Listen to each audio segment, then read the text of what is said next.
Today we start a new series and ask one of life's biggest questions. Is it worth saving for a house in City X? We're going to dive into cities across Europe, look at property prices, average incomes, and what it really takes to get your foot on the property ladder. And for our very first episode, we're going right here. The capital of Germany, Berlin. Berlin is a city of artists, of history, of innovation, supposedly. But what's the reality like if you dream of owning your own little patch of land here? Let's find out. First, what's the typical earning potential for Berlin? Our research of 2023 and 24 shows that the average net income hovers somewhere around 2,800 to 3,600 euros for a single person in Berlin. Keep in mind, this is net income, so what you actually take home after taxes. Of course, this will vary wildly, depending on your specific profession and your experience, but it gives us a baseline. Now, let's talk about the cost of not owning, which is, of course, rent. Because if you're saving, you're probably renting. The latest official Berlin rent index for 2024 shows us that the average cold rent, that means before utilities, is 7.21 euros per square meter. Alas, that is the number of existing contracts, and it's pretty unlikely to get a new contract at the same rates. They are likely more expensive. So, if we're going with that number, and you're renting a 60 square meter apartment, which is usually 2 or 3 rooms depending on the layout, you're looking at about 430 bucks cold. But with utilities included, that number can of course easily shoot quite high up. Of course, the span for this here is gigantic, because Berlin is a big place and different districts will naturally have different prices. So I would say that 400 number is really low end. Even for the same size, I heard whispers that it can go up to 1,500. I don't live in Berlin, so I can't give you the local details, but if you know, write it down in the comments. Alright, enough with the boring numbers. Let's look at the real stuff. What kind of house can you actually buy in Berlin? I've gone to ImmoScout24 and took a look, and I found us a good example. This is a beautiful family house with 7 rooms, a generous 234 square meters of living space, and it sits on a substantial 500 square meter plot.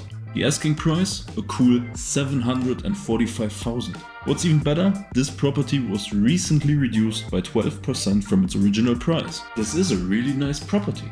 But let's go back and do some math. On top of the property itself, you have to keep in mind that there are some extra costs. One is the property transfer tax, also known as Grunderwerbssteuer.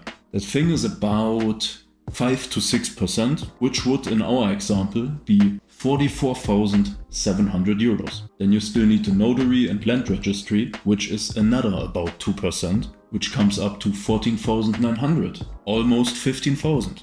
Then you still need to pay the real estate agent, the makler. That usually goes up to 3.6%, but it can also be lower. But at 3.57%, we're looking at 26,596 bucks, which brings the total additional cost to about 11.5% of the asking price, which is a bit over 86,000 euros. And those are just on top costs. You have to pay those additional ones on top of the asking price of the real estate, which means in this example you'll likely need at least 86,000 in cash on top of whatever you plan to pay right away to reduce your credit rate, the down payment.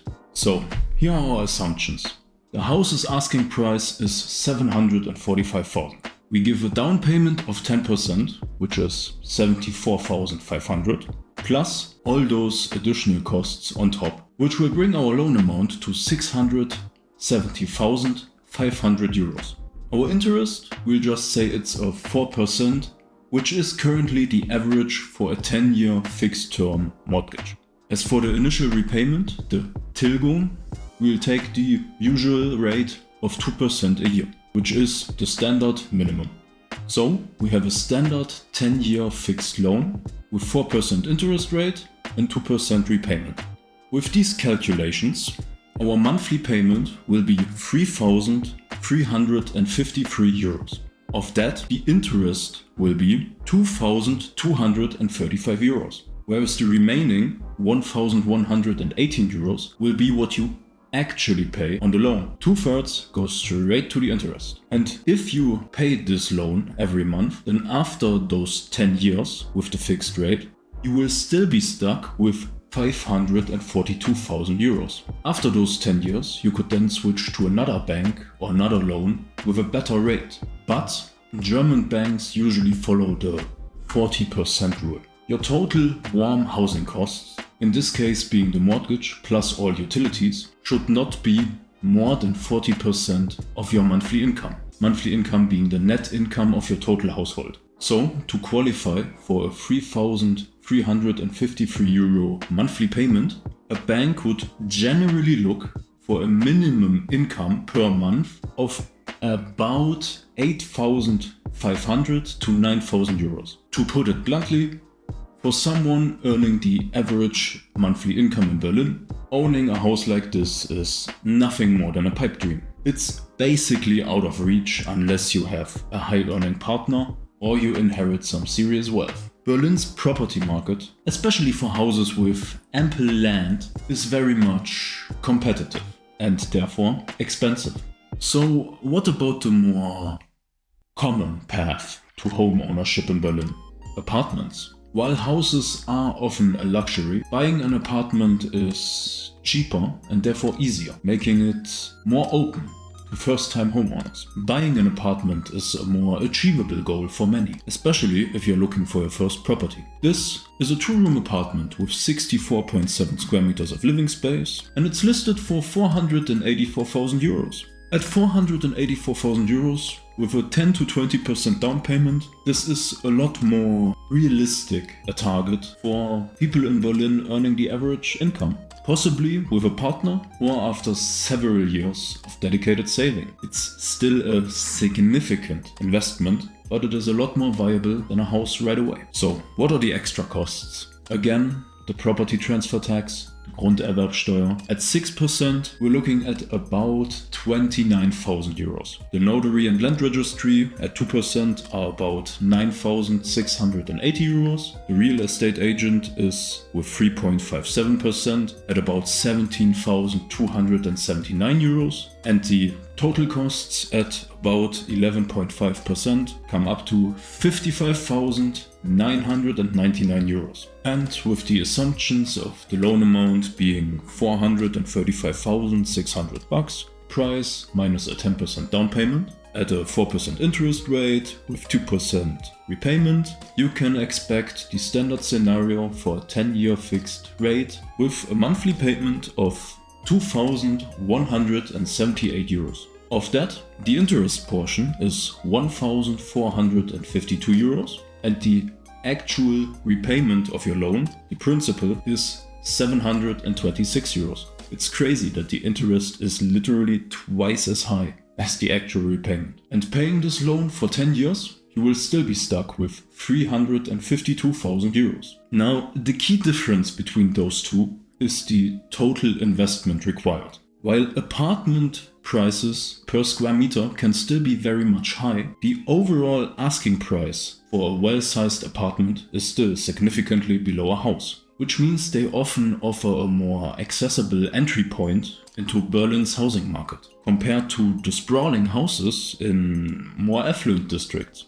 Beyond a roof over your head, you of course need more to live. But what other costs are there in Berlin? According to data from sites like Numbeo, your monthly groceries for a single person can run you something between 250 to 400 euros, which of course depends on what you buy. Public transport is generally excellent, at least in availability, and with a monthly pass like the Deutschland ticket, the Germany ticket, costing this at the time of filming, you can get around even without a car. And eating out at a mid-grade restaurant can cost you for one time and one person something between 15 to 25 euros. Again, depending on where and what you order. And these aren't trivial expenses. They all eat into the money you can save, reducing your ability to stock up money for your purchase. So back to our original question. Is it worth saving for a house in Berlin?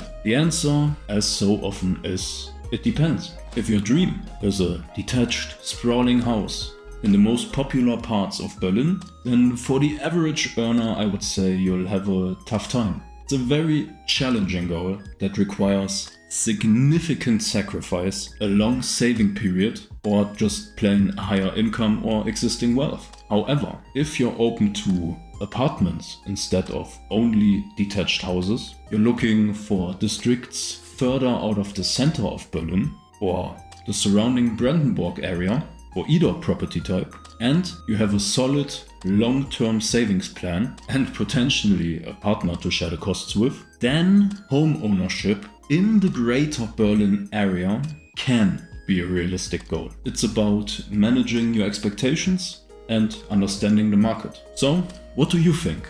Is the dream of a house or an apartment in Berlin worth the sacrifices? Is it achievable for you? Do you even want a house or an apartment in Berlin? Let me know in the comments down below and tell me which city I should look at next.